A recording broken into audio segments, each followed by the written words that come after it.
12 రోజులు మన గిరిజన ప్రాంతాలన్నీ తిరిగి ఎక్కడైతే నీళ్లు లేవు, ఎక్కడైతే స్కూల్స్ ఇబ్బందులు ఉన్నాయి, గిరిజన సంక్షేమ హాస్టల్స్ ఎలా ఉన్నాయి, అలాగే మనకి టూరిజం ద్వారా మీకు అభివృద్ధి ఎలా ఉండాలి, ఇవన్నీ ముందుకు తీసుకెళ్తామని తెలియజేసుకుంటూ, అలాగే మీ భూముల్లో పంటలు పండి మీకు ప్రకృతి వ్యవసాయంలో మీరు ఆరితేరేలాగా దానికి మార్కెట్ వచ్చేలాగా మేమందరం సాయశక్తిలో కృషి చేస్తామని తెలియజేసుకుంటూ మీ అందరికీ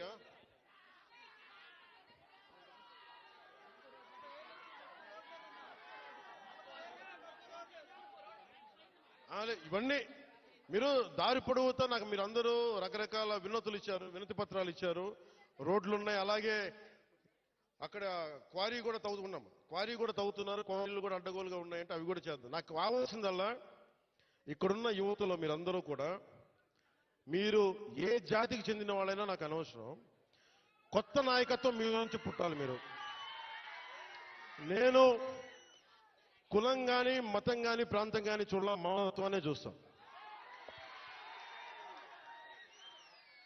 అంటే డోలీల్లో గర్భస్రావం అయి బిడ్డను కోల్పోయిన తల్లి నా అక్క నా చెల్లిని చూడాల, నాతో నా రక్తం పంచుకు పుట్టకపోవచ్చు, కానీ చనిపోతే నా ఇంట్లో నా అక్కో నా బిడ్డ చనిపోతే ఎంత బాధపడ్డానో అంత బాధపడ్డాను. అందుకొచ్చాను ఈ రోజు ఇక్కడికి. నేను కోరుకుంటున్నా ఒకటే, నేను ఒక నిమిషం ముఖ్యంగా ఇక్కడున్న యువతకి ఈ రోజున మన కూటమి ప్రభుత్వానికి మీరు 164 సీట్లు ఇచ్చి, అలాగే ఎంత 164 కదా 11 అంటే వాళ్ళ 11 మన 164 175 ఓకే 164 సీట్లు ఇచ్చి 21 ఎంపీలు ఇచ్చారంటే మేమేదో ప్రతి ఎంపీని బాధ్యత తీసుకునేలా చేస్తాం. ఎంపీ అంటే ఒకటే చెప్తున్నాం, మీరు ఢిల్లీలో కూర్చొని చాలాసార్లు చెప్పాను, కాదు మీకోసం పని చేయడానికి, నేను పని చేస్తా, పని చేయనిస్తా. యువతకి ఒకటే అడుగుతా ఉన్నా, మీరు మీ నాయకులు, ఇప్పుడు నేను ఒక మాట చెప్పా, మీరు నాకు వెంటనే 2019లో మీరు నన్ను గెలిపించలా, మీరు నన్ను టెస్ట్ చేశారు కదా, నిలబడతాడా లేదా అనేది. అలా కాదు, నేను అనేది మంచిది, పరీక్షించాలి నాయకుడిని, పరీక్షించిన తర్వాత నిలబడతాడా లేదా అని తెలియాలి. అలాగే ఈ రోజున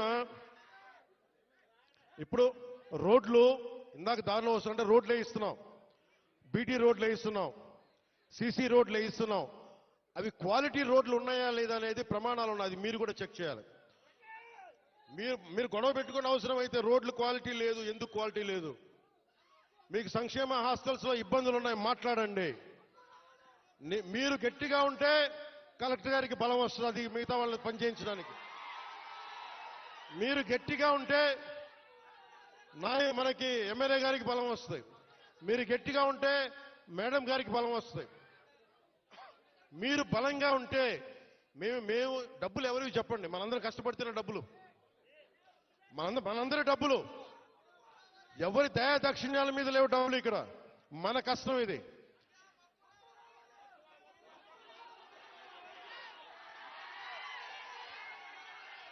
అందుకని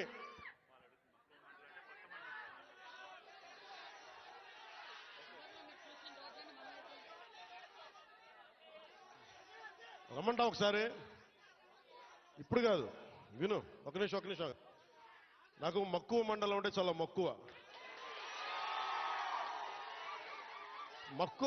మక్కువ మండలం కాదు, అన్ని మండలాలు తిరుగుతాం. ఒక్క రోజులో అన్ని సాధ్యం కాదు కాబట్టి మీరు నాకు వదలండి. ఆ రోజు మా జయకృష్ణ గారి కోసం వచ్చినప్పుడు మొత్తం వచ్చారు కదా, నేను మర్చిపోతాను ఆ రోజున. అన్ని కాదు, నా కోరిక ఒకటేంటంటే నన్ను పని చేసుకునేవాడిని.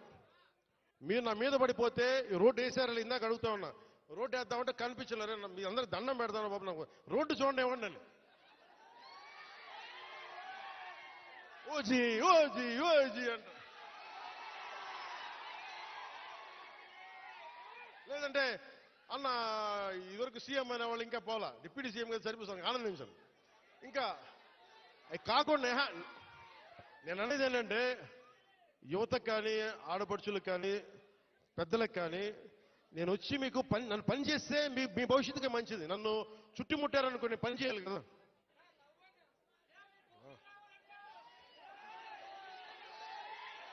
ఏ ఒక మాటను ఒక మాటేనండి.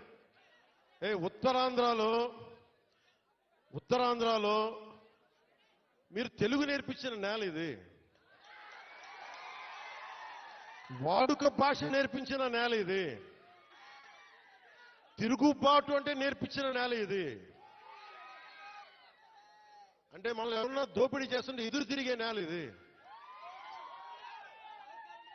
మీరు ఈరోజు ఏమైపోయారంటే మీరు సినిమాల మోజులో పడిపోయి మీరు పోస్టర్లు పెట్టి ఓజీ ఓజీ లేదంటే మిగతా హీరోలకి జైజీలు కొట్టి ఇవన్నీ కొట్టండి. కానీ మీరు గనక మీ జీవితంలో బాధ్యత ముందుకెళ్ళారు. మీరు మాట్లాడితే అన్నా మీసం తిప్పు అంటారు. నేను మీసం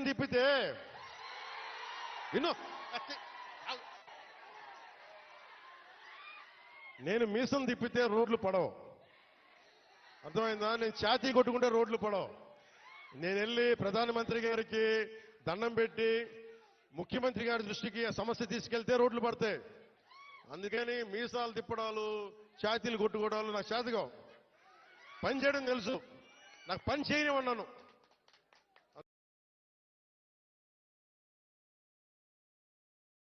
అందుకని మీ అందరికీ మరోమారు ధన్యవాదాలు చెప్పుకుంటూ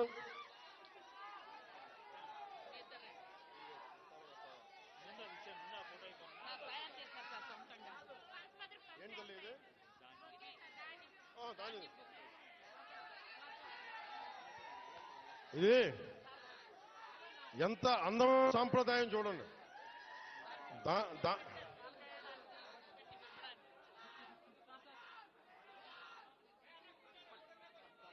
చెక్ సార్ వీళ్ళకి మహిళా సంఘాలు 4 కోట్ల రూపాయలు. ఎంత? 4,14,00,000 లోన్ సార్ వీళ్ళకి. అలాగే మన మహిళా సంఘాలకు సంబంధించి 4,14,00,000 4,14,72,000 మన మహిళా సంఘాలకి రుణంగా తీస్తున్నాం.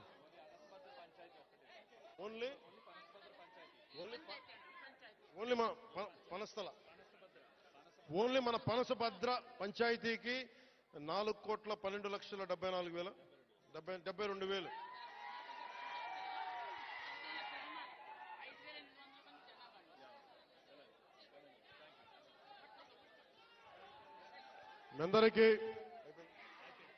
మీ అందరికీ ధన్యవాదాలు. సెలవు తీసుకున్నాం. జై జై.